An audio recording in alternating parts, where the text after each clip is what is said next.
বিশ্বকে শাসন করার জন্য বিভিন্ন সংস্থা গঠন করা হয়। বিশ্বব্যাংক, IMF, বিশ্ব বাণিজ্য সংস্থা, নেটো, এইরকম বিভিন্ন সংস্থার মধ্য দিয়ে বিশ্বকে শাসন করার নতুন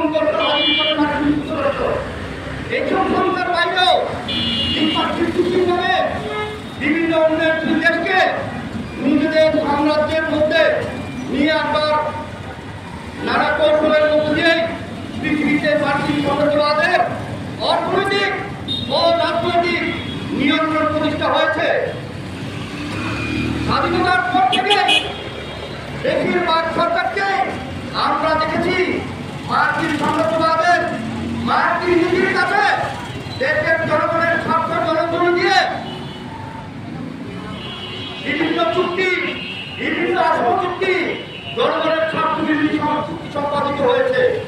তার ধারাবাহিকতা আমরা দেখলাম বিগত অন্তর্বর্তীকালীন সরকার আর ওই নির্বাচনের যে জাতীয় নির্বাচন, সেই নির্বাচনের মাত্র 3 দিন আগে তারা হুমলা করে মার্কিন যুক্তরাষ্ট্রের সাথে একটি অসম জনগণের স্বার্থ বিরোধী গোলামীর একটি চুক্তি সম্পাদিত করেছে।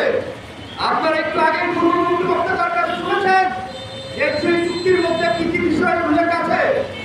সেই চুক্তিগুলো শুধুমাত্র সেই বিষয়ের মধ্যেই সেই চুক্তির যে তাৎপর্য সেটি সীমাবদ্ধ নয়, বরং সেই চুক্তির মধ্য দিয়ে বাংলাদেশের উপর রাজনৈতিক অর্থনৈতিক নিয়ন্ত্রণ প্রতিষ্ঠার মধ্য দিয়ে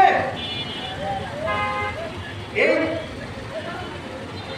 হিন্দু প্যাসিফিক অঞ্চলে এই অঞ্চলে আমেরিকার যে দীর্ঘমেয়াদী পরিকল্পনা, সেই পরিকল্পনা বাস্তবায়নের অংশ হিসেবে এই চুক্তিগুলি সম্পাদিত হচ্ছে। শুধুমাত্র বাণিজ্য চুক্তি নয়, দেখবেন যুক্তরাষ্ট্রের পরামর্শে বাংলাদেশের বন্দরগুলো বিক্রিবার সহ বিভিন্ন আন্তর্জাতিক নিয়ন্ত্রণ সংস্থার সাথে পরিচালনার জন্য তুলে দেওয়া হচ্ছে।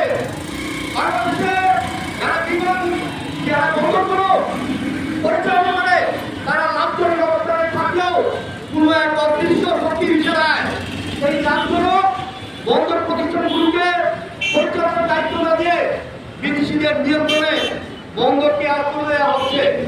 আপনারা ইতিমধ্যে শুনেছেন বাংলাদেশের প্রতি বছর $300 কোটি কৃষি পণ্য যুক্তরাষ্ট্র থেকে আমদানি করতে হবে। আপনারা জানেন বাংলাদেশের কৃষকরা এমনিতেই যারা ফসলের লাভজনক দাম পান না, যারা পোল্ট্রি শিল্পে আছেন, যারা গবাদি পশু করে